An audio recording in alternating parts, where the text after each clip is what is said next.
Hello बच्चों, आज हम लोग देखेंगे वंशागति का आणविक आधार का लेक्चर नंबर 4। इससे पहले ऑलरेडी 3 लेक्चर हम लोग कवर कर चुके हैं, जिसमें हम लोगों ने वंशागति के लिए आनुवंशिक पदार्थ जो है उसकी खोज के बारे में पढ़ा था। फिर हमने डीएनए का रेप्लिकेशन देखा था, और रेप्लिकेशन के बाद में हमें क्या पढ़ना है कि डीएनए से आरएनए कैसे बनेगा। हमें यह पता है कि डीएनए से आरएनए बनता है और आरएनए से प्रोटीन बनता है। डीएनए से डीएनए बनने को बोलते हैं रेप्लिकेशन या द्विगुणन या डीएनए प्रतिकृतियन। ओके, ये हिंदी में इस तरह से पूछा जा सकता है, डीएनए द्विगुणन या डीएनए प्रतिकृतियन या डीएनए रेप्लिकेशन। डीएनए से डीएनए का बनना, डीएनए से आरएनए का बनना अनुलिपीकरण या फिर ट्रांसक्रिप्शन, और आरएनए से प्रोटीन का बनना ट्रांसलेशन या फिर अनुवादन। तो आज हम लोग कवर करेंगे ट्रांसक्रिप्शन को, यानी आज हम लोग देखेंगे कि डीएनए से आरएनए कैसे बनता है। हमें क्या देखना है आज हम लोग देखेंगे कि डीएनए से आरएनए कैसे बनेगा। तो ट्रांसक्रिप्शन की डेफिनेशन देखते हैं पहले। डीएनए से आरएनए के बनने की प्रक्रिया को ट्रांसक्रिप्शन या अनुलिपीकरण कहा जाता है, और यह क्रिया यूकेरियोट्स के अंदर न्यूक्लियस में संपन्न होती है। और प्रोकैरियोट की अगर बात करें तो प्रोकैरियोट में डीएनए द्विगुणन, प्रोकैरियोट के अंदर अनुलिपीकरण और अनुवादन, यानी कि डीएनए से डीएनए का बनना, डीएनए से आरएनए का बनना और आरएनए से प्रोटीन, ये सभी प्रक्रियाएं उनमें साइटोप्लाज्म में संपन्न होती है। क्योंकि प्रोकैरियोटिक कोशिका में न्यूक्लियस तो पाया जाता है नहीं, तो न्यूक्लियस और जो साइटोप्लाज्म है उनमें कोई सेपरेशन नहीं होता है, तो सभी प्रक्रियाएं उनके अंदर सिर्फ साइटोप्लाज्म में होती है। और यूकैरियोटिक्स जैसे कि हम लोग जीव हैं या हायर ऑर्गेनिज्म जो होंगे, तो उनके अंदर क्या होगा, न्यूक्लियस के अंदर एक तो रेप्लिकेशन होगा और एक ट्रांसक्रिप्शन होता है। लेकिन जो ट्रांसलेशन होता है वो प्रोकैरियोट में भी साइटोप्लाज्म में होता है और यूकैरियोट में भी साइटोप्लाज्म में होता है। उसको बाद में डिस्कस करेंगे। फिलहाल हमें आज फोकस करना है कि डीएनए से आरएनए कैसे बनता है। तो डीएनए से आरएनए बनने के लिए कुछ एंजाइम्स की जरूरत पड़ेगी। जैसे हम लोगों ने देखा था कि डीएनए से डीएनए के बनने के लिए जो मेन एंजाइम था उसका नाम क्या था, डीएनए डिपेंडेंट डीएनए पॉलीमरेज। ऐसा एंजाइम जो डीएनए पर ही काम करेगा और उससे नया डीएनए बनाएगा, तो उसको बोलते हैं डीएनए पॉलीमरेज या डीएनए डिपेंडेंट डीएनए पॉलीमरेज। तो जब हम डीएनए से नया डीएनए बना रहे थे तो उसमें हम क्या कर रहे थे कि एक स्ट्रैंड जो है हमारा वो टेम्पलेट स्ट्रैंड की तरह काम कर रहा था। मान लीजिए इस डीएनए से हमें नया डीएनए बनाना है, तो इससे मान लीजिए हमने ये नया डीएनए बना दिया, और नीचे वाले से भी मान लीजिए कि हमने ये नया वाला डीएनए बना दिया। तो एक डीएनए से हमने देखा था 2 नए डीएनए बने थे, जिस स्ट्रैंड का यूज नया डीएनए या नया आरएनए बनाने के लिए किया जाता है, उस स्ट्रैंड को बोलते हैं टेम्पलेट स्ट्रैंड। टेम्पलेट स्ट्रैंड,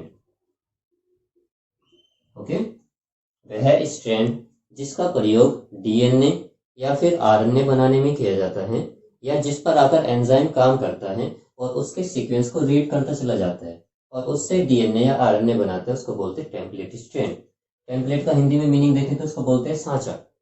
जैसे कोई मेटल की अगर हम चीज बनाते हैं, लोहे की या फिर सोने की, तो एक हम लोग एक शेप ले लेते हैं, उसकी एक शेप टाइप का कुछ ले लेते हैं, और उस बर्तन के अंदर हम उस धातु की पिघलते हुआ जो रूप होता है उसको डालते हैं, और ठंडा करने के बाद में जो धातु है वो उसी की शेप ले लेता है, जो हमारे पास में टेम्पलेट था, ये सांचा था।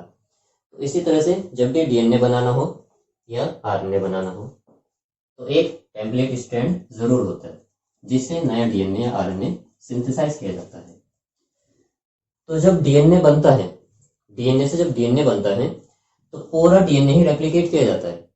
वैसा बोला जाता है कि एक कोशिका के अंदर से अगर डीएनए को लिया जाए और उनको ऐसे खींच दिया जाए तो लगभग 2 मीटर लंबा डीएनए होता है।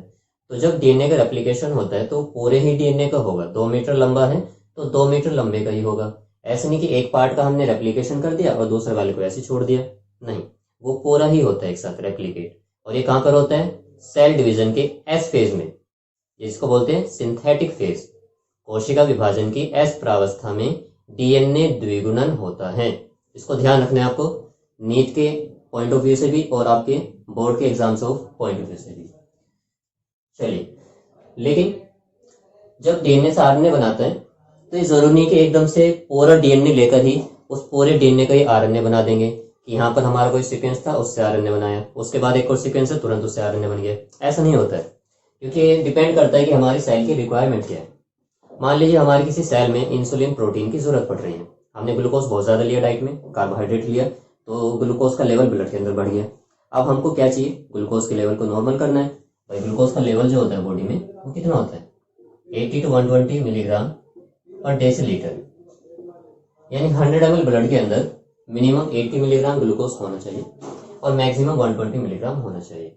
अब मान लीजिए आपने कोई ग्लूकोज रिच डाइट ली जिसके अंदर ग्लूकोज या कार्बोहाइड्रेट बहुत ज़्यादा है, तो वो ब्लड में जाएगा और ग्लूकोज में टूटेगा, तो धीरे धीरे ब्लड के अंदर ग्लूकोज का लेवल बढ़ता चला जाएगा। मान लीजिए 120 से वो पहुंच गया 180 या 200, अब प्रॉब्लम हो जाएगी। तो क्या होगा, जो सेल है हमारी पैंक्रियाज के अंदर, वो क्या करेगी, वो इंसुलिन प्रोटीन को सिंथेसाइज करेगी। इंसुलिन ऑलरेडी वैसे प्रेजेंट रहता है लेकिन वो इनएक्टिव फॉर्म में होता है। तो सेल जो होती है आवश्यकता के आधार पर ही प्रोटीन बनाती है, और प्रोटीन बनता किससे है, आरएनए से, और आरएनए किससे बनता है, डीएनए से। तो मान लीजिए ये जो है कोई डीएनए है हमारा, ये कोई डीएनए का सीक्वेंस है। डीएनए में पता है कि डीएनए डबल स्ट्रैंडेड होता है, और इसमें हमें पता है कि एक सिरा जो है 5' होगा, 5 प्राइम, और जो दूसरा वाला सिरा है वो कैसा होगा, वो 3 प्राइम और ये 5 प्राइम होगा। इसको बोलते हैं पोलैरिटी। मान लीजिए यहाँ से लेके यहाँ तक, यहाँ से यहाँ तक कोई जीन लगा हुआ है, इसको बोल देते हैं जीन नंबर 1। यहाँ से लेके यहाँ तक मान लेते हैं जीन नंबर 2। यहाँ से यहाँ तक मान लीजिए कोई दूसरा जीन लगा हुआ है, जीन नंबर 3। ओके, ये किसी सेल की बात चल रही है, मान लीजिए पैंक्रियाज की सेल की बात चल रही है, पैंक्रियाज। ओके, एक ले लेते हैं लिवर की सेल। तो लिवर की सेल के अंदर, लिवर की सेल्स को क्या बोलते हैं, हिपेटोसाइट्स। तो भाई उनके अंदर भी डीएनए होगा, और वो डीएनए भी डबल स्ट्रैंडेड होगा। अब इसके अंदर भी पोलैरिटी पाई जाएगी, 5 प्राइम 3 प्राइम, और अगला वाला 3 प्राइम और ये 5 प्राइम। तो इसको मान लेते हैं कौन सी सेल्स है, हमारी लिवर की सेल्स। अब इसके अंदर भी कुछ जीन्स पाए जाएंगे, इसके अंदर भी कुछ जीन्स होंगे। मान लीजिए जीन नंबर 1 हमारा, यहाँ से यहाँ तक मान लीजिए जीन नंबर 2, और यहाँ से यहाँ तक मान लीजिए जीन नंबर 3। ठीक है, तो एक ही टाइम पर मान लीजिए हमने ग्लूकोज का लेवल जो बहुत ज्यादा बढ़ गया, तब क्या होगा, इंसुलिन प्रोटीन को सिंथेसाइज किया जाएगा। इंसुलिन प्रोटीन बनेगा कहाँ पर, पैंक्रियाज में। तो मान लीजिए जीन नंबर 2 जो है ये क्या कर रहा है, ये इंसुलिन प्रोटीन सिंथेसाइज करता है। ये वाला जीन अब एक्सप्रेस होना शुरू हो गया है। इससे मान लीजिए डीएनए से आरएनए बना, और आरएनए से प्रोटीन की चेन बनी, और उस प्रोटीन की चेन से क्या बना, इंसुलिन प्रोटीन, या इंसुलिन हमारा हार्मोन। और ये क्या करेगा फिर, जो हमारी ग्लूकोज है उन ग्लूकोज को आपस में जोड़कर ग्लाइकोजन बना देगा, और उस ग्लाइकोजन को स्टोर कर लिया जाएगा लिवर के अंदर। ओके, तो एक टाइम पर जरूरी नहीं है कि सारे हमारे जो जीन हैं वो काम करें और सारे के सारे जीन आरएनए बनाएं और उनसे आरएनए से प्रोटीन बने। तो जो ट्रांसक्रिप्शन होता है ये बोला जाता है कि ये कंजर्वेटिव होता है, कंजर्वेटिव या सेलेक्टिव होता है, सॉरी ये सेलेक्टिव होता है। सेलेक्टिव का मतलब क्या है कि एक टाइम पर मान लीजिए ये यहाँ से ये जो जीन है इससे आरएनए बना और इससे आरएनए नहीं बना, या फिर इससे आरएनए बन रहा है अगले वाले से आरएनए नहीं बन रहा है। तो एक टाइम पर मान लीजिए ये वाला जो जीन है वो एक्टिव है और इससे आगे चल के आरएनए बना, उसी टाइम पर मान लीजिए इनएक्टिव है, ये एक्टिव है। अब हो सकता है कि दूसरी सेल के अंदर जो लेवल है जीन्स के एक्सप्रेशन का वो थोड़ा अलग हो। मान लीजिए उनके अंदर ये वाला जो जीन है वो इनएक्टिव फॉर्म में पड़ा हुआ है, ये उनके अंदर एक्टिव है, और ये वाला इनएक्टिव फॉर्म में पड़ा हुआ है। तो डिपेंड करता है कि हमारी सेल की रिक्वायरमेंट कैसी कैसी है। तो ये ध्यान रखना है कि डीएनए का जब रेप्लिकेशन होता है तो पूरा का पूरा डीएनए ही रेप्लिकेट होता है, लेकिन जब डीएनए से आरएनए बनाते हैं तो केवल कुछ सीक्वेंस का ही ट्रांसक्रिप्शन किया जाता है। इसलिए जो ट्रांसक्रिप्शन की प्रोसेस होती है वो सेलेक्टिव या चयनित होती है। एक साथ पूरा डीएनए को आरएनए में नहीं बदला जाएगा, केवल कुछ सीक्वेंस ही आरएनए में बदले जाते हैं। चलिए, ये तो हो गया इसका बेसिक इंट्रोडक्शन। अब समझते हैं कि डीएनए रेप्लिकेशन जो है, सॉरी ट्रांसक्रिप्शन कैसे होता है। ट्रांसक्रिप्शन, चलिए मान लेते हैं ये है हमारे 2 डीएनए के स्ट्रैंड, ये 2 डीएनए के हो गए हमारे स्ट्रैंड। अब पता है हमें कि ये 5 प्राइम होगा और ये 3 प्राइम, और इसी तरह से यहाँ पे 3 प्राइम और ये 5 प्राइम, तो इस तरह से होता है ना। चलिए ओके, इसको हम एनसीईआरटी के डायग्राम के आधार पे समझते हैं। उसमें यहाँ पर 3 प्राइम वाला दिया हुआ है और यहाँ पर 5, तो यहाँ पर बच्चों क्या होगा, यहाँ पे 5 होगा और यहाँ पे क्या होगा, यहाँ पर 3 होगा। ओके, डायग्राम उल्टा भी बना सकते हैं जैसे मैंने भी बनाया था, तो हम एनसीईआरटी के आधार पर देखने की कोशिश कर रहे हैं कि आखिर जो ट्रांसक्रिप्शन है उसमें होता क्या क्या है। तो बच्चों, ट्रांसक्रिप्शन जो होता है किसी एक निश्चित जगह से शुरू होता है, किसी एक निश्चित जगह से शुरू होता है। मान लीजिए यहाँ से यहाँ तक का जो पार्ट है, यहाँ से यहाँ तक का जो पार्ट है, ये आगे चलकर कोई प्रोटीन बनाने वाला है, आगे चलकर कोई प्रोटीन बनाने वाला है। तो डीएनए का वो पार्ट जो आगे चलकर कोई पॉलीपेप्टाइड श्रृंखला बनाएगा उसको बोलते हैं सिस्ट्रोन। क्या बोलते हैं उसको? सिस्ट्रोन। तो जो यूकेरियोटिक ऑर्गेनिज्म होते हैं उनमें एक सिस्ट्रोन से सिर्फ एक ही प्रकार की प्रोटीन बनती है, इसलिए यूकेरियोटिक ऑर्गेनिज्म मोनोसिस्ट्रोनिक होते हैं। जबकि प्रोकैरियोटिक में क्या होता है भाई, उनका जो डीएनए वो तो छोटा सा होता है, तो उनमें क्या होता है, उनमें एक ही सिस्ट्रोन से एक से ज्यादा तरह की प्रोटीन बन जाती है, तो उनको बोलते हैं पॉलीसिस्ट्रोनिक। तो क्या बताया मैंने कि मोनोसिस्ट्रोनिक कौन होते हैं? मोनोसिस्ट्रोनिक कौन होंगे? यूकेरियोट, जैसे हम लोग। इसका मतलब क्या है कि एक सिस्ट्रोन से सिर्फ एक ही पॉलीपेप्टाइड चेन बनेगी या एक ही तरह का प्रोटीन बनेगा। और फिर दूसरा टर्म क्या है? पॉलीसिस्ट्रोनिक, यानी कि एक सिस्ट्रोन से एक से ज्यादा तरह की प्रोटीन बनेगी। और ये किस में पाया जाएगा? प्रोकैरियोटिक जीवों में, जैसे कि बैक्टीरिया। ओके, जैसे कि बैक्टीरिया। तो ये सिस्ट्रोन है, या फिर इसको हम लोग बोलते हैं ट्रांसक्रिप्शन यूनिट। क्या बोलते हैं? Transcription unit. तो ट्रांसक्रिप्शन यूनिट में क्या क्या चीजें पाई जाती हैं उसको हम बताते हैं, जरा डिस्कस करते हैं। ट्रांसक्रिप्शन यूनिट, अनुलिपीकरण की इकाई। ट्रांसक्रिप्शन यूनिट, तो ट्रांसक्रिप्शन यूनिट के अंदर 3 चीजों का होना जरूरी है। पहला भाग प्रमोटर। प्रमोटर क्या होता है? जो किसी को प्रमोट करे, या फिर वो जगह जहां से हमारा आरएनए का ट्रांसक्रिप्शन स्टार्ट होगा उसको प्रमोटर कहेंगे। दूसरा होता है स्ट्रक्चरल जीन, जो आगे चलकर प्रोटीन को सिंथेसाइज करेंगे, क्या होगा सेकंड? Structural gene. और थर्ड होगा ट्रांसक्रिप्शन की प्रोसेस को रोकने वाला, जिसको हम लोग बोलते हैं टर्मिनेटर। टर्मिनेटर मूवी की तरह। टर्मिनेटर का मतलब क्या है? खत्म करने वाला, ठीक। प्रमोटर मतलब शुरू करने वाला, और स्ट्रक्चरल जीन ये मेन प्रोटीन हमारा बनाएंगे। चलिए, तो मान लीजिए यहां पर हमारा क्या लगा हुआ है? प्रमोटर। ओके बच्चों, यहां पर मान लीजिए हमारा क्या लगा हुआ है? टर्मिनेटर। ये वाला कौन सा भाग मान लेते हैं हम? ये मान लेते हैं कौन सा? प्रमोटर। इसको हम क्या मान लेते हैं? ये क्या है हमारा? टर्मिनेटर। टर्मिनेटर। और यहां से यहां तक का भाग बच्चों क्या हो जाएगा फिर? इसको हम लोग बोलेंगे स्ट्रक्चरल जीन या स्ट्रक्चरल यूनिट। तो 3 पार्ट से मिलकर बना हुआ होता है। अब इसमें से एक टेम्पलेट स्ट्रैंड होगा और एक जो है हमारा कोडिंग स्ट्रैंड होगा। तो एनसीईआरटी के अंदर इसको जो है क्या माना गया है? Template strand. और जो नीचे वाला स्ट्रैंड है इसको माना गया है कोडिंग स्ट्रैंड। अभी दोनों डिस्कस करते हैं क्या होते हैं। तो ऊपर वाला टेम्पलेट स्ट्रैंड और नीचे वाला क्या है? Coding strand. टेम्पलेट स्ट्रैंड वो होता है जहां पर आकर एंजाइम जुड़ेगा और नया आरएनए को सिंथेसाइज करेगा। और जो हमारा कोडिंग स्ट्रैंड होता है ये वो स्ट्रैंड होता है जिस पर आरएनए आकर जुड़ता नहीं है, या फिर जिससे जो है हम नया आरएनए नहीं बनाते। उसके जस्ट सामने जो है टेम्पलेट है जिस पर आरएनए के पॉलीमरेज जुड़ेगा, जिस पर नहीं जुड़ेगा वो कौन सा होता है? हमारा कोडिंग स्ट्रैंड। अब ये कोडिंग क्या है और नॉन कोडिंग क्या है इसको समझते हैं। पहले जान लेते हैं टेम्पलेट क्या था। टेम्पलेट जो है आपको कौन सा स्ट्रैंड मानना है जो एनसीईआरटी में दिया हुआ है? 3' to 5' वाला। ओके, तो ये स्ट्रक्चरल जीन है। चलिए, टेम्पलेट। तो ये जो लेफ्ट वाली चीज होती है, लेफ्ट वाला पोर्शन, इसको हम लोग बोलते हैं अप स्ट्रीम।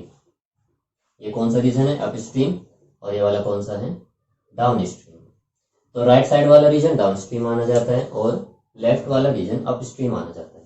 तो टेम्पलेट के अप स्ट्रीम रीजन में क्या होता है? Present promoter. और टेम्पलेट स्ट्रैंड के डाउन स्ट्रीम में कौन प्रेजेंट होता है? ओके, तो आपकी बुक में जो है, सॉरी, एनसीईआरटी के अंदर ये अप स्ट्रीम और डाउन स्ट्रीम जो कोडिंग स्ट्रैंड को आधार बना के दिया गया है, कोडिंग स्ट्रैंड को। तो कोडिंग स्ट्रैंड में क्या है कि उसके अप स्ट्रीम में क्या होता है प्रमोटर, उसके डाउन स्ट्रीम में क्या होता है टर्मिनेटर। या ये बोल दीजिए कि जो कोडिंग स्ट्रैंड होता है उसके 3 प्राइम सिरे की तरफ क्या होता है टर्मिनेटर और 5 प्राइम सिरे की तरफ कौन होता है प्रमोटर रीजन। चलिए अब समझते हैं कोडिंग क्या है, नॉन कोडिंग क्या है और क्यों इनको ऐसा बोला जा रहा है। चलिए समझते हैं इसको। तो डीएनए के अंदर 4 तरह के नाइट्रोजन बेसिस होते हैं। कौन कौन से? एडेनिन, थाइमिन, साइटोसिन और ग्वानिन। लेकिन आरएनए में क्या होता है? आरएनए के अंदर थाइमिन की जगह पे क्या पाया जाता है? यूरेसिल। और आरएनए में पता है कि आरएनए क्या होता है? सिंगल स्ट्रैंडेड होता है। चलिए तो मैं रैंडमली कोई 2 स्ट्रैंड ले लेता हूँ। ये है हमारा डीएनए। ओके, मान लीजिए ये 3 प्राइम है और ये 5 प्राइम और ये 5 प्राइम और ये 3 प्राइम है। ठीक है, तो यहाँ पर मैं कुछ सीक्वेंस ले रहा हूँ। मान लीजिए यहाँ पर A T T C G G C A T T C C G A, इस तरह से कोई रैंडमली सीक्वेंस लगे हुए हैं। तो अब इसका कॉम्प्लीमेंट्री सीक्वेंस क्या होगा? यहाँ पर पूरक क्षार क्रम। ए के सामने क्या लगाते हैं? टी, टी के सामने ए जी सी जी टी टी ए जी सी और टी। तो यह है दूसरा सीक्वेंस। अब इन दोनों को ही हम टेम्पलेट की तरह यूज करेंगे और देखेंगे कि क्या बन रहा है। हम देखेंगे कि क्या बन रहा है। चलिए मान लीजिए हमें जो है प्रोटीन इस सीक्वेंस के आधार पर बनानी है। हम चाह रहे हैं कि जो हमारा आरएनए है उसके अंदर जो सीक्वेंस है वो ये वाला है, ये नीचे वाला सीक्वेंस। तब क्या करोगे आप? तब इसके अपोजिट वाला जो स्ट्रैंड है उसको टेम्पलेट बनाओगे। अगर आपको प्रोटीन ऐसी चाहिए जिसके अंदर सीक्वेंस जो इसके सिमिलर हो, इस वाले के ऊपर वाले की, तो जब आप नया आरएनए बनाओगे तो तब टेम्पलेट को किसमें कौन सा यूज करोगे? टेम्पलेट ये नीचे वाला। देखिए जो भी हम नया आरएनए चाहते हैं, नई प्रोटीन चाहते हैं, उसका सीक्वेंस इसके आधार पे हो। मान लीजिए अगर ऊपर वाले के आधार पे आप चाह रहे हो कि सीक्वेंस हो तो आपको नीचे वाले को टेम्पलेट मारना पड़ेगा। अगर चाह रहे हो नीचे वाले के आधार पे हो तो ऊपर वाले को टेम्पलेट मारना पड़ेगा। तो मैं क्या मान के चल रहा हूँ? मैं मान के चल रहा हूँ कि मुझे ये वाला सीक्वेंस का प्रोटीन चाहिए, इस वाले सीक्वेंस का।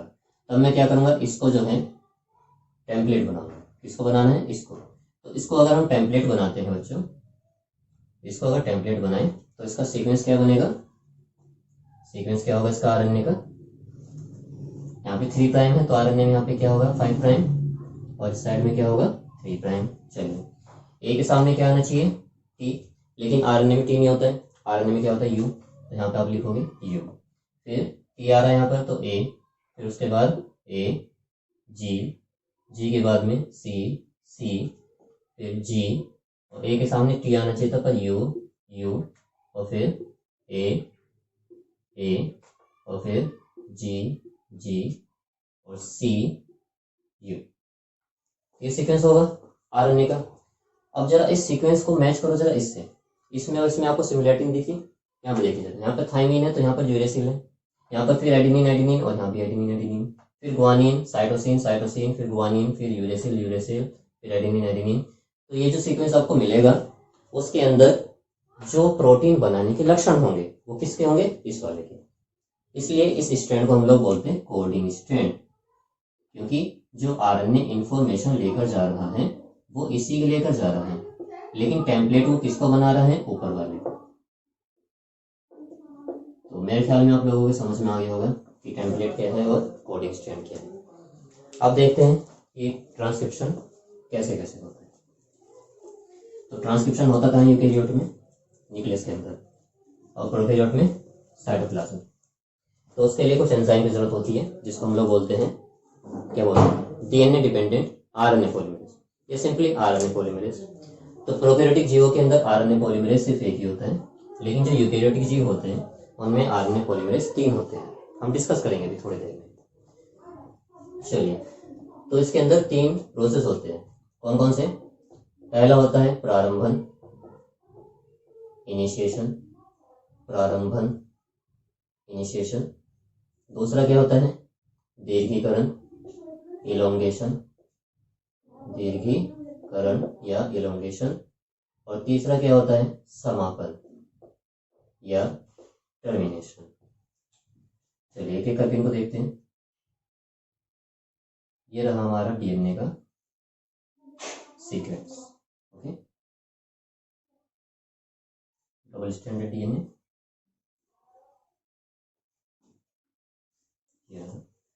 तो यहाँ पर अगर हम 3 प्राइम माने और इसको 5 प्राइम माने तो 3 यहाँ पे, तो यहाँ पे क्या होगा बच्चों 5 प्राइम।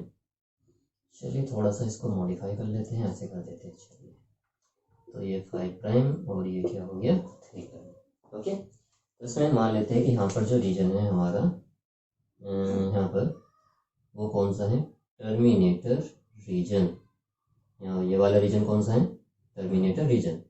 यानी कि जब आरएनए पॉलीमरेज इस रीजन पे आ जाएगा तो क्या करेगा, वो ब्रेक हो जाएगा। अब यहाँ पर बीच में हाइड्रोजन बॉन्डिंग भी होगी। इन हाइड्रोजन बॉन्डिंग को वही पहले तोड़ा जाएगा और फिर उसके बाद में जो डीएनए के दोनों स्ट्रैंड हैं इनको ऐसे खींच दिया जाएगा। ओके, तो पहले क्या होगा, पहले आरएनए पॉलीमरेज आएगा, आरएनए पॉलीमरेज। तो मान लीजिए ये है आरएनए पॉलीमरेज और उसके साथ में इसका एक छोटा भाई होता है जिसको बोलते हैं सिग्मा फैक्टर। ओके, ऐसे दिखा देता हूँ इसको।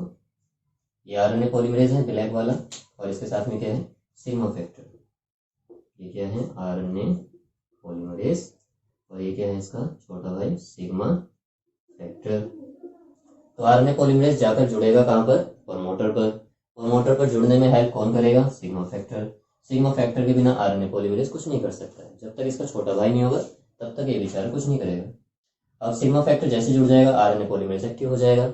एक्टिव होने के बाद में ये इससे जाकर जुड़ेगा, डीएनए से जाकर ये जुड़ जाएगा प्रमोटर रीजन पर और आरएनए पॉलीमरेज आगे बढ़ता चला जाएगा। आरएनए पॉलीमरेज आगे बढ़ता चला जाएगा और इस डीएनए के जो खंड है हमारा श्रृंखला, इसको खोल देते हैं। इस तरह से मान लेते हैं ओपन हो गया है। ओके, ऐसे। तो ये हमारा कौन सा माना था हमने, 3 प्राइम और ये 5 प्राइम। तो 3 वाला कहाँ पे है बच्चों, 3 वाला हो गया हमारा। चलिए इसको ऐसे ले लेते हैं, अब सही है। तो ये 5 प्राइम और ये 3 प्राइम। तो इसमें जरा सोचो कि हम जो है नया आरएनए जो है कहाँ से सिंथेसाइज करेंगे, कहाँ से करेंगे। आरएनए हो या फिर डीएनए हो, हमेशा 5 प्राइम टू 3 प्राइम डायरेक्शन में सिंथेसाइज होते हैं। 5 प्राइम टू 3 प्राइम डायरेक्शन में। तो कौन से स्टैंड पर वो बनेंगे, 3 प्राइम टू 5 प्राइम वाले, 3 प्राइम टू 5 प्राइम वाले स्टैंड पर वो बनेंगे। तो 3 प्राइम टू 5 प्राइम वाले स्टैंड कौन सा है हमारा, ये वाला नीचे वाला स्टैंड, ये वाला। ओके, तो यहाँ पर हमारा फैक्टर आएगा, कौन सा फैक्टर, सिग्मा फैक्टर और इसके साथ में क्या है इसका छोटा भाई, ये सिग्मा फैक्टर और आरएनए पॉलीमरेज यहाँ पर आए और ये है डीएनए के सीक्वेंस। इन डीएनए के सीक्वेंस को रीड किया जाएगा और रीड करने के बाद में इनसे नया आरएनए बनाया जाएगा। वो जो आरएनए बनेगा उसमें 5 प्राइम यहाँ पर होगा बच्चों, 5 प्राइम यहाँ होगा और पीछे की तरफ कौन सा सिरा होगा उनका, 3 प्राइम होगा। 5 प्राइम यहाँ पे होगा और 3 प्राइम जो है पीछे की तरफ होगा। जब सिग्मा फैक्टर का काम खत्म हो जाएगा तो इसको रिलीज कर दिया जाएगा यहाँ से कि जाओ भाई तुम्हारा काम खत्म हो गया। जैसे ही आरएनए पॉलीमरेज इस रीजन पे पहुंचेगा, कौन सा वाला रीजन, ये टर्मिनेटर रीजन। जैसे ही टर्मिनेटर रीजन पर पहुंचेगा तो क्या होगा, एक रो फैक्टर आएगा। पहले तो सिग्मा फैक्टर आया था, अब कौन सा फैक्टर आएगा, रो फैक्टर। और रो फैक्टर जो होता है रोकने का काम करता है। ये क्या करेगा, रोकने का काम करेगा। अब कौन सा फैक्टर आ रहे हैं, अब फैक्टर आ रहे हैं रो फैक्टर। चलिए तो अब इसको रिक्रूट किया जाएगा। रो फैक्टर आया भाई यहाँ पे। ये आने के बाद में क्या करेगा, जो डीएनए है उनसे आरएनए पॉलीमरेज को अलग करेगा। रो फैक्टर खुद भी अलग हो जाएगा और सिग्मा फैक्टर भी अलग हो जाएगा और जो हमने नया आरएनए बनाया है उसको भी अलग कर देगा। इसको बोलते हैं क्या, टर्मिनेशन। एक बार वो समझते हैं। सबसे पहले क्या होता है, जो डीएनए का सीक्वेंस होता है जिससे हमें क्या बनाना है, नया आरएनए, उस पर जो प्रमोटर सीक्वेंस होता है, प्रमोटर जो सीक्वेंस होता है वो 2 तरह के बॉक्स होते हैं, एक प्रिग्नो बॉक्स और एक टाटा बॉक्स। ओके, प्रिग्नो और टाटा बॉक्स। टाटा बॉक्स जो होता है उसमें टीए रिपीट होता रहता है बार बार। प्रिग्नो बॉक्स जो होता है प्रोकैरियोटिक ऑर्गेनिज्म में पाया जाता है। तो प्रमोटर रीजन से कौन जुड़ेगा, आरएनए पॉलीमरेज।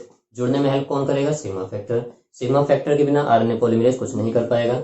सिग्मा फैक्टर जुड़ा होगा तो ये क्या करेगा? 5 प्राइम टू 3 प्राइम डायरेक्शन में नए न्यूक्लियोटाइड्स को ऐड करता हुआ चलेगा, तो उससे नए आरएनए को बनाएगा। नया आरएनए हो या डीएनए हमेशा 5 प्राइम टू 3 प्राइम डायरेक्शन में बनेंगे। सिग्मा फैक्टर जैसे यहाँ पर आरएनए पॉलीमरेज जुड़ेगा, सिग्मा फैक्टर यहाँ से अलग हो जाएगा, इसका काम खत्म। जैसे ये आरएनए पॉलीमरेज इस टर्मिनेटर रीजन तक पहुंचेगा, तुरंत ही रो फैक्टर आएगा और रो फैक्टर क्या करेगा? इसको वहां से अलग कर देगा। आरएनए पॉलीमरेज को अलग कर देगा, सिग्मा फैक्टर को अलग कर देगा, तो ऑलरेडी अलग हो चुका है, और जो हमारा आरएनए बना है इसको भी अलग कर देगा। तो ये थे 3 इसके प्रोसेस, कौन से? इनिशिएशन, इलोंगेशन और टर्मिनेशन। ओके बच्चों, तो अब ये जो आरएनए बना है प्रोकैरियोटिक जीवों के अंदर, तो आरएनए की प्रोसेसिंग होती नहीं है, लेकिन जो यूकैरियोटिक जीव हैं उनमें आरएनए की प्रोसेसिंग होती है। अब ये आरएनए की प्रोसेसिंग क्या है इसको समझते हैं, थोड़ा बहुत देखेंगे, क्योंकि एग्जाम में आपसे ज़्यादा पूछा नहीं जाता है। फिर इसका मैं अलग से डिटेल में लेक्चर लाऊंगा अगर मुझे टाइम मिला तो। अब हम लोग देख लेते हैं आरएनए प्रोसेसिंग। आरएनए प्रोसेसिंग, तो इससे पहले देखते हैं हम आरएनए पॉलीमरेज जो होते हैं बच्चों, वो 3 तरह के होते हैं। आरएनए पॉलीमरेज 3 तरह के होते हैं। एक होता है RNA polymerase first eukaryotic organism में, एक होता है सेकंड और एक होता है third. RNA polymerase first, RNA polymerase second और थर्ड। तो इसमें कोड ध्यान रखना है रमता, वैसे आरआरएनए। आरएनए पॉलीमरेज फर्स्ट क्या बनाएगा? आरआरएनए। सेकंड वाला क्या बनाएगा? MRNA, messenger RNA. और थर्ड वाला क्या बनाएगा? टीआरएनए। तो यूकैरियोटिक ऑर्गेनिज्म में तीनों तरह के आरएनए पॉलीमरेज पाए जाते हैं, लेकिन प्रोकैरियोटिक में सिर्फ एक ही होता है। तो जो हमारे अंदर या यूकैरियोटिक ऑर्गेनिज्म में जो आरएनए बना होता है वो सिंगल स्ट्रैंडेड है, और उसके अंदर क्या होता है, उसमें कहीं कहीं पर, उसको स्प्लिट जीन बोलते हैं, इसमें कहीं कहीं पर एक्सॉन्स लगे होते हैं, फिर बीच बीच में इंट्रॉन्स आते हैं, फिर एक्सॉन, फिर इंट्रॉन, फिर एक्सॉन, फिर इंट्रॉन, इस तरह से सीक्वेंस लगे होते हैं। तो इंट्रॉन्स का जो होता है कुछ काम नहीं होता है, इनको काट के अलग करना होता है और एक्सॉन्स को आपस में जोड़ना होता है। तो इन एक्सॉन्स को आपस में जोड़ना और इंट्रॉन को काट कर निकालना, साथ में 5 प्राइम एंड को मॉडिफाई करना और 3 प्राइम एंड को मॉडिफाई करना, ये कहलाता है आरएनए प्रोसेसिंग। तो प्रोकैरियोटिक जीवों में तो आरएनए की जो आरएनए का ट्रांसक्रिप्शन है और जो क्या है ट्रांसलेशन, वो दोनों साथ साथ होते रहते हैं, तो आरएनए की प्रोसेसिंग नहीं होती। लेकिन यूकैरियोटिक जीवों में क्या होगा? न्यूक्लियस के अंदर ही रेप्लिकेशन भी होगा, ट्रांसक्रिप्शन भी होगा और आरएनए प्रोसेसिंग भी होगी। तो उसमें होता क्या है? उसमें ऐसा कुछ होता है, इंट्रॉन्स को यहाँ से काटा जाएगा, इंट्रॉन्स को यहाँ से हटाया जाएगा, और हटाने के बाद में जो हमारे एक्सॉन्स बचे हुए हैं उनको आपस में जोड़ दिया जाएगा। और जो 5 प्राइम वाला एंड है इस पर क्या करेंगे? इस पर एक ग्रुप मॉडिफाई करके लगा दिया जाता है, जिसको बोलते हैं 7 मिथाइल गुआनोसिन। और जो हमारा 3 प्राइम वाला एंड है इस पे क्या करते हैं? बहुत सारे एडेनिन को आपस में जोड़ दिया जाता है, लगभग 200 से 300 एडेनिन। इसको बोलते हैं पॉली एडिनाइलेशन। तो कौन कौन सी प्रक्रिया होगी? एक तो कैपिंग की जाएगी, 5 प्राइम एंड पर 7 मिथाइल गुआनोसिन को जोड़ा जाएगा, और टेल वाले रीजन पर पॉली एडिनाइलेशन होगा, एडेनिन समूह को जोड़ा जाएगा, जो कि टेम्पलेट इंडिपेंडेंट होता है, 200 से 300 के आसपास इसका नंबर हो सकता है, और स्प्लाइसिंग की जाएगी। और उसके बाद में अब ये जो आरएनए बनेगा इसी को बोलते हैं हम फंक्शनल मैसेंजर आरएनए। जो पहले आरएनए बना था उसको बोलते हैं आरएनए ट्रांसक्रिप्ट या heterogeneous nuclear RNA, heterogeneous nuclear RNA. तो ये था बच्चों इसका क्या अनुलिपिकर। इसके बाद में हम लोग फिर ट्रांसलेशन के बारे में पढ़ेंगे।